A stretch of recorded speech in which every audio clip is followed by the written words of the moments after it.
Google map ഉപയോഗിച്ച് നമ്മളൊരു യാത്ര പ്ലാൻ ചെയ്യുകയാണ്. നമ്മൾ സാധാരണ പോകാത്ത ഒരു സ്ഥലത്തേക്ക് പോകുമ്പോഴാണ് സാധാരണ നമ്മൾ മാപ്പിൻ്റെ സഹായം തേടുന്നത്. നോർമലി പോകുന്ന വഴിയിലാണെങ്കിൽ നമ്മൾക്കൊരിക്കലും മാപ്പിൻ്റെ സഹായം ആവശ്യം വേണ്ട. അപ്പോൾ ഒരു കൺസിഡറബിൾ ഡിസ്റ്റൻസുള്ള ഒരു യാത്രയാണെങ്കിൽ നമ്മൾ മുൻകൂട്ടി അതിൻ്റെ റൂട്ട് അത് ഇൻ്റർമീഡിയറ്റ് പോയിൻറ്റ്സുകളും നോക്കി വെക്കുന്നത് നന്നായിരിക്കും. കാരണം ഇത് പലപ്പോഴും റീറൂട്ട് ചെയ്യാനും ചെറിയ റൂട്ടിലോട്ട് ഡൈവേർട്ട് ചെയ്യപ്പെടാനും ഉള്ള സാധ്യത എൻ റൂട്ടിലുണ്ട്. അതുകൊണ്ട് നമ്മൾ മിക്കവാറും അതിൻ്റെ ഇടയ്ക്കുള്ള ആഡ് സ്റ്റോപ്പ് ചെയ്തിട്ട് ഒരു പ്രധാനപ്പെട്ട ഒരു ദൂരെയുള്ള സ്ഥലത്തേക്ക് പോകുന്നതിനിടയ്ക്കുള്ള കൃത്യമായിട്ടുള്ള ഇടവേളകളിലുള്ള മെയിൻ സെൻറ്ററുകൾ ടച്ച് ചെയ്തിട്ട് പോകുന്നതായിരിക്കും അത് ആഡ് സ്റ്റോപ്പായിട്ട് അതിൽ പെടുത്തുന്നതായിരിക്കും നല്ലത്. അപ്പോൾ അങ്ങനെ ഒരു കാര്യങ്ങൾ വന്നു കഴിഞ്ഞിട്ടുണ്ടെങ്കിൽ നമുക്ക് വഴി തെറ്റാനുള്ള സാധ്യത കുറവായിരിക്കും. മാത്രമല്ല, യാത്ര പുറപ്പെടുന്നതിന് മുമ്പായിട്ട് തന്നെ വണ്ടിയിൽ നമ്മൾ മൊബൈലിലാണ് സെറ്റ് ചെയ്യുന്നത് അല്ലെങ്കിൽ വാഹനത്തിലാണ് സെറ്റ് ചെയ്യുന്നതെങ്കിൽ വണ്ടി സ്റ്റേഷനറി ആയിട്ട് ഇരിക്കുമ്പോൾ തന്നെ ഈ കാര്യങ്ങൾ സെറ്റ് ചെയ്ത് വെച്ചിട്ട് അതിനുശേഷം യാത്ര തുടരുന്നതാണ് ഉത്തമം.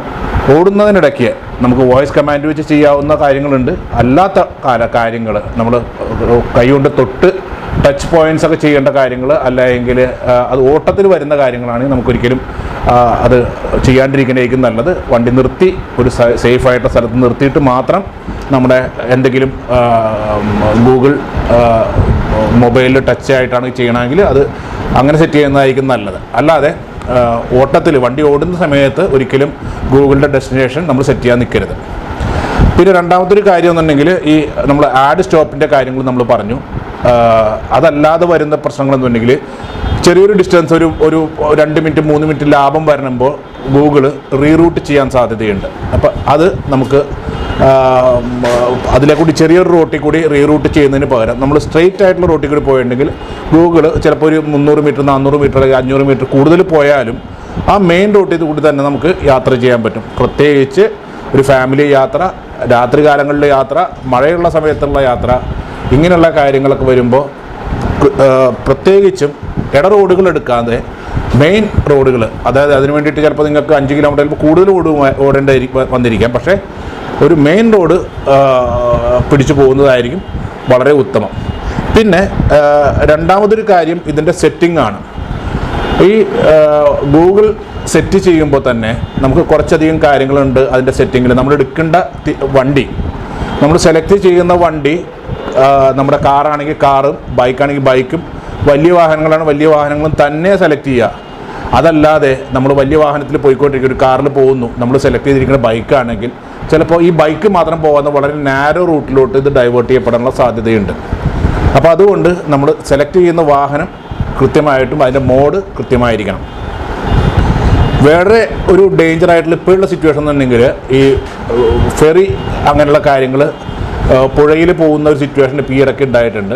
അപ്പോൾ അങ്ങനെ ഒരു സിറ്റുവേഷൻ നമുക്ക് അവോയ്ഡ് ചെയ്യണമെങ്കിൽ നമുക്ക് ഒരു സെറ്റിംഗ് ഉണ്ട്, അവോയ്ഡ് ഫെറി എന്നൊരു സെറ്റിംഗ് ഉണ്ട്. ആ സെറ്റിംഗ് നമ്മൾ ഇട്ട് കഴിഞ്ഞിട്ടുണ്ടെങ്കിൽ നമ്മൾ കാറിൽ പോകുമ്പോൾ ഒരിക്കലും നമ്മളെ ഈ ജങ്കാറോ റോറോ മുതലായിട്ടുള്ള ഫെറി ഭാഗങ്ങളിലേക്ക് നമ്മളെ ലീഡ് ചെയ്ത് ഈ ഗൂഗിൾ കൊണ്ടുപോകില്ല. പിന്നെ നെറ്റ്വർക്ക് അവൈലബിലിറ്റിയുടെ പ്രശ്നങ്ങളാണ്. നെറ്റ്വർക്ക് ഇല്ലാതെ വരുന്ന സാഹചര്യങ്ങൾ ധാരാളം ഉണ്ട്. അപ്പോൾ അങ്ങനെയുള്ള സിറ്റുവേഷൻസ് നമ്മൾ വളരെ കെയർഫുള്ളായിട്ട് നമ്മുടെ യാത്ര ഇത്രയും ലേറ്റ് ആയാലും കുഴപ്പമില്ല, നമ്മൾ ഒരു മെയിൻ റൂട്ട്, ഒരു ഹൈവേ അല്ലെങ്കിൽ വെറുതെ ഒരു 1/2 കിലോമീറ്റർ ലാഭത്തിന് 1 കിലോമീറ്റർ ലാഭത്തിന് വേണ്ടിയിട്ട് ഒരു ഡീവിയേഷൻ ഒരു ചെറിയ റൂട്ടിലോട്ട് എടുക്കാണ്ടിരിക്കുന്നതായിരിക്കും നല്ലത്. പിന്നെ പ്രത്യേകിച്ച് രാത്രി യാത്ര, ഹൈവേ യാത്രകളിലൊക്കെ ആണെങ്കിലും അവോയ്ഡ് ടോൾ, അങ്ങനെ ടോളിന് വേണ്ടി അത് അവോയ്ഡ് ചെയ്യാൻ വേണ്ടിയിട്ട് ചെറിയ ഇടവഴിയിലോട്ട് പോകാണ്ടിരിക്കുന്നതായിരിക്കും നല്ലത്. പ്രത്യേകിച്ച് ഹൈവേ തന്നെ ഉപയോഗിക്കുന്നതാണ് നല്ലത്. അപ്പോൾ ഇങ്ങനെയുള്ള കാര്യങ്ങളാണ്. പിന്നെ എന്തെങ്കിലും നമുക്കൊരു സംശയം വന്നെയാണ് എങ്കിൽ വണ്ടി നിർത്തി ഒരു ഇത്തിരി കൂടി ഉയരമുള്ള സ്ഥലത്ത് കൊണ്ടുപോയി നിർത്തി തീർച്ചയായിട്ടും നമ്മുടെ രണ്ടാമത് നെറ്റ്വർക്ക് വന്ന വരെ വെയിറ്റ് ചെയ്തിട്ട് പോകുന്നതായിരിക്കും. ഇല്ലെങ്കിൽ വേറെ ആളുടെ ഹെൽപ്പ് നമുക്ക് മേടിക്കാം. അല്ലാതെ തീർച്ചയായിട്ടും ഇരുട്ടായിട്ടിരിക്കുന്ന സമയത്ത്, മഴയത്തുള്ള സമയത്ത് തീരെ ഒറ്റപ്പെട്ട വഴികളിലൂടെ വേഗതയിലുള്ള യാത്ര അവോയ്ഡ് ചെയ്യപ്പെടുന്നതായിരിക്കും നല്ലത്. ഗൂഗിൾ മാപ്പ് ഉപയോഗിക്കാൻ പറ്റാത്ത അവസ്ഥ നമുക്ക് പലപ്പോഴും വരാറുണ്ട്. ഒന്ന്, നെറ്റ്വർക്കിൻ്റെ പ്രശ്നങ്ങളാണ്.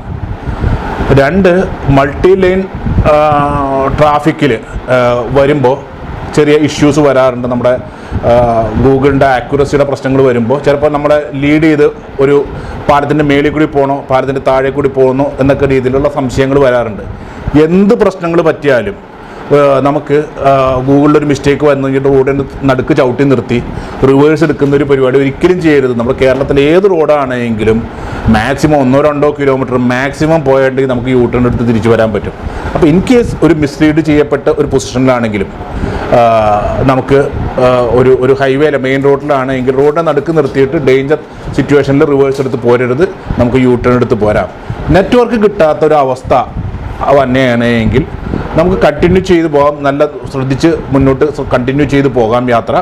പക്ഷേ അത് നമുക്ക് എവിടെയെങ്കിലും ഒന്ന് നിർത്തി സേഫായിട്ടിന് ശേഷം നമുക്ക് നെറ്റ്വർക്ക് കിട്ടിയ ശേഷം നമുക്ക് കണ്ടിന്യൂ ചെയ്യാം. ഇല്ല എങ്കിൽ നമുക്ക് നോക്കി തന്നെ നമുക്ക് ഗൂഗിളിൻ്റെ സഹായം ഇല്ലാത്തതിനാൽ നമ്മുടെ കാഴ്ച കൊണ്ട് കണ്ട് തന്നെ പോകണം. ഇല്ല എങ്കിൽ എവിടെയെങ്കിലും ഇതുപോലെയുള്ള അപകടങ്ങൾ സംഭവിക്കാം, പുഴയിലോ അങ്ങനെയുള്ള കാര്യങ്ങളൊക്കെ ലീഡ് ചെയ്ത് പോകാം. ദൂരയാത്ര നമ്മൾ തീർച്ചയായിട്ടും എടുക്കുമ്പോൾ അത് പ്ലാൻ ചെയ്ത് ചെയ്യണമായിരിക്കും. പ്രത്യേകിച്ച് നമ്മൾ ഇൻ്റർമീഡിയറ്റ് പോയിൻറ്റ്സുകൾ വളരെ സ്പെസിഫിക് ആയിട്ട് അതിനൊരു സ്റ്റഡി തന്നെ നടത്തണം. ഇതിനെക്കുറിച്ച് സ്റ്റഡി നടത്തിയിട്ട് നമ്മളൊരിക്കലും കുറച്ച് കിലോമീറ്ററുകളുടെ ലാഭത്തിന് വേണ്ടിയിട്ട് നമ്മൾ ഡീവിയേറ്റ് ചെയ്ത് പോകാണ്ട് പ്രത്യേകിച്ച് ഹൈവേ കീപ്പ് ചെയ്ത് പോകുന്നതായിരിക്കും നല്ലത്. അവിടെ ടോളിൻ്റെ ലാഭങ്ങളോ ബാക്കിയുള്ള കാര്യങ്ങളോ ഒരിക്കലും നമ്മളവിടെ ശ്രദ്ധിക്കരുത്. നമ്മൾ പ്രത്യേകിച്ച് ഒരു ലോങ് ഡിസ്റ്റൻസ് യാത്ര അത് ഹൈവേ തന്നെ കീപ്പ് ചെയ്ത് പോകുന്നതും ആയിരിക്കും നല്ലത്. പ്രത്യേകിച്ച് പിന്നെ രാത്രി യാത്രകളിൽ വീണ്ടും ശ്രദ്ധിക്കുക, അവിടെ ഒരു ഡീവിയേഷൻ ഒരിക്കലും എടുക്കാണ്ട് തന്നെ പോവുക. ഇൻ്റർമീഡിയറ്റ് പോയിൻറ്റ്സുകൾ നോക്കുക, പാനിക് ആകാണ്ടിരിക്കുക. നെറ്റ്വർക്ക് നഷ്ടപ്പെട്ടു പോയിട്ടുണ്ടെങ്കിൽ തന്നെയും കുറച്ച് നേരം വെയിറ്റ് ചെയ്ത് കഴിഞ്ഞിട്ട് നെറ്റ്വർക്ക് കണ്ടിന്യൂ ചെയ്ത് കഴിഞ്ഞിട്ട് പോവുക.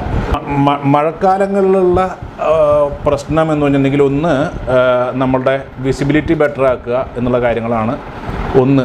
അതിന് വേണ്ടിയിട്ട് വൈപ്പറുകൾ മഴക്കാലത്തിന് മുമ്പായിട്ട് തന്നെ മാറി ക്ലീനായിട്ട് വൈപ്പർ ഉപയോഗിക്കാം.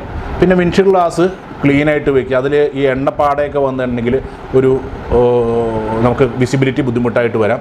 അതുകൊണ്ട് നല്ല രീതിയിൽ അത് ക്ലീൻ ചെയ്ത് വെക്കേണ്ടി വരും. പിന്നെ മൂന്നാമത്തെ കാര്യം ഡീഫോഗറിൻ്റെ ഉപയോഗം നല്ല രീതിയിൽ ഉപയോഗിക്കുക എന്നുള്ളതാണ്. കാരണം നമ്മുടെ ഉള്ളിലെ ചൂടും പുറത്തെ തണുപ്പും അങ്ങനെയുള്ള രീതിയിൽ വ്യത്യാസം വരുമ്പോൾ ഉള്ളിലും പുറത്തും മിസ്റ്റ് പിടിക്കാനുള്ള സാധ്യത കൂടുതലുണ്ട്. അതുകൊണ്ട് ഡീഫോഗറിൻ്റെ ഉപയോഗം അത് നല്ല രീതിയിൽ ഉപയോഗിക്കാൻ നമ്മൾ പഠിച്ചിരിക്കണം. അങ്ങനെ ചെയ്ത് കഴിഞ്ഞിട്ടുണ്ടെങ്കിൽ നമുക്ക് വിൻഷീൽഡ് ഗ്ലാസ്സിൽ മിസ്റ്റ് പിടിക്കുകയല്ല. ഇനിയുള്ള കാര്യം എന്ന് പറഞ്ഞാൽ ടയർ സംബന്ധിച്ച കാര്യങ്ങളാണ്. ടയർ നല്ല തേഞ്ഞു പോകുന്ന സിറ്റുവേഷനിലാണ് എങ്കിൽ അത് മഴക്കാലങ്ങളിൽ സ്പീഡിലുള്ള യാത്രയിൽ ഹൈഡ്രോപ്ലെയിനിങ് സംഭവിക്കാനുള്ള സാധ്യത കൂടുതലുണ്ട്. പ്രത്യേകിച്ച് ഹൈവേയിൽ നമ്മൾ പോകുമ്പോൾ ചില സ്ഥലങ്ങളിൽ വെള്ളക്കെട്ട് ഉണ്ടാകാൻ സാധ്യതയുണ്ട്. അവിടെയുള്ള സമയങ്ങളിൽ ഇവൻ നല്ല ടയറാണെങ്കിൽ തന്നെയും ഒരുവിധം വേഗതയിൽ ഒരു 80-90 കിലോമീറ്റർ സ്പീഡിൽ ഒക്കെ ഒരു കാലടി ഉള്ള പൊക്കത്തിലുള്ള വെള്ളത്തിൽ കൂടി പോവുകയാണെങ്കിൽ വാഹനം ഔട്ട് ഓഫ് കൺട്രോൾ ആവുകയും കൺട്രോൾ നഷ്ടപ്പെട്ട് വാഹനം റോഡിൽ നിന്ന് പുറത്തോട്ട് പോയി ഒരു സിവിയർ അപകടം ഉണ്ടാകാൻ സാധ്യതയുണ്ട്. അപ്പോൾ അതുകൊണ്ട് ഹൈഡ്രോപ്ലെയിനിങ് എന്നുള്ളത് വളരെ ശ്രദ്ധിക്കുക. അപ്പോൾ ഹൈവേ കൂടിയാണെങ്കിൽ ഏത് റോഡിൽ കൂടിയാണെങ്കിലും നല്ല മഴയുള്ള സമയങ്ങളിലാണെങ്കിൽ വേഗത അല്പം കൺട്രോൾ ചെയ്യുക എന്നുള്ളതാണ് അവിടെ ചെയ്യാനുള്ളത്. അപ്പോൾ ഈ 3 കാര്യങ്ങളാണ്. പിന്നെ സമയാസമയങ്ങളിലുള്ള വണ്ടിയുടെ റിപ്പയർ ബാക്കിയുള്ള കാര്യങ്ങളും കൂടി ശ്രദ്ധിക്കുക. ഒരു കാര്യം എന്നുണ്ടെങ്കിൽ വിസിബിലിറ്റി കുറഞ്ഞാൽ നമ്മുടെ വേഗതയും കുറച്ചിട്ട് കൺട്രോൾ ചെയ്ത് പോവുകയായിരിക്കും ഏറ്റവും ഉത്തമം.